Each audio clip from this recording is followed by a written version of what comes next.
Jika ada kota-kota besar, yang punya tinggal masuk, gultik hidungnya, yang udah menyadarinya saya, dah biasa udah. Artinya berakhir corona, ngenpo corona pada Allah genda uji. Dia belum terjajah. Dia kita juga pegang tahu dia tengok persiapan diri menghadapi dajjal. Corona kata dia, udah jah.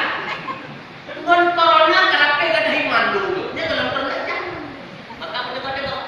Ngon corona, masya Allah. Ramai dah tahu. Anda ni bayang Jumat, anda ni orang masjid, anda ni dan sebagainya. Dia masjid dari orang kerja di berfaham.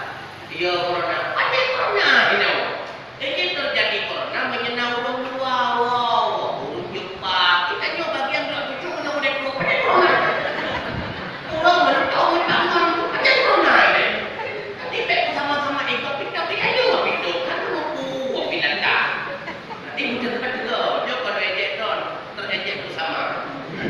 Yo ada tu.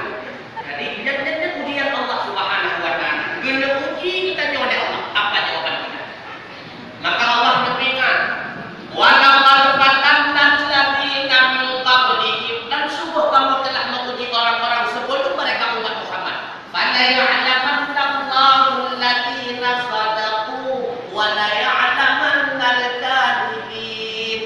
Maka Maha mengetahui oleh Allah siapa di antara mereka yang benar-benar beriman, maka Maha mengetahui pula siapa di antara mereka yang menjadi penipu itu oleh Allah. Yahudi gebi corona kalau